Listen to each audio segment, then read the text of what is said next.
ಕರ್ನಾಟಕ ರಾಜ್ಯ ಬರಹಗಾರರ ಸಂಘ ಹೂವಿನ ಹಡಗಲಿ ರಾಜ್ಯ ಮಟ್ಟದ ಸಾಹಿತ್ಯ ರತ್ನ ಪ್ರಶಸ್ತಿಗಾಗಿ ಈ ಕವನ ಸ್ಪರ್ಧೆ. ನಾನೊಬ್ಬ ಯುವ ಬರಹಗಾರ. ನನ್ನ ಹೆಸರು NR ಶ್ರೀಕಾಂತ್, ತಾಲೂಕು ಲಿಂಗ್ಸ್ಗೂರು, ಜಿಲ್ಲಾ ರಾಯಚೂರು, ಕೋಟ ಗ್ರಾಮ. ಈಗ ಕವನದ ಶೀರ್ಷಿಕೆ ಪ್ರಯತ್ನಕ್ಕಿಲ್ಲ ಸೋಲು. ಸಮಾಜದಲ್ಲಿ ಸಿಲುಕಿರುವ ಮಗುವೆ ಹರಿತಿಕೋ, ಜೀವನದಲ್ಲಿ ಪ್ರಯತ್ನಿಸುತ್ತಾ ಇರಬೇಕು ಗೆಲ್ಲಲು. ಜೀವನದಲ್ಲಿ ಪ್ರಯತ್ನಿಸುತ್ತಾ ಇರಬೇಕು ಗೆಲ್ಲಲು.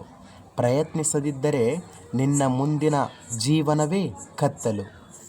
ಹೆತ್ತವರ ಕಷ್ಟವನ್ನು ನೋಡು, ಇದ್ದರೆ ಸ್ವಲ್ಪ ಬಿಡುವು. ಹೆತ್ತವರ ಕಷ್ಟವನ್ನು ನೋಡು, ಇದ್ದರೆ ಸ್ವಲ್ಪ ಬಿಡುವು. ಅವರ ಆಸೆಯಂತೆ ಪ್ರಯತ್ನಿಸು, ಸಿಗುವುದು ಜಯವು. ನಿದ್ರೆಯಲ್ಲಿ ಕಾಣುವುದು ನಿಜಕ್ಕೂ ಕನಸಲ್ಲ. ನಿದ್ರೆಯಲ್ಲಿ ಕಾಣುವುದು ನಿಜಕ್ಕೂ ಕನಸಲ್ಲ. ಹಾಗೆ ನಿಯತ್ತಿನ ಪ್ರಯತ್ನಕ್ಕೆ ಎಂದಿಗೂ ಸೋಲಿಲ್ಲ. ಅವಕಾಶ ಮಾಡಿಕೊಟ್ಟಿದ್ದಕ್ಕೆ ಧನ್ಯವಾದಗಳು.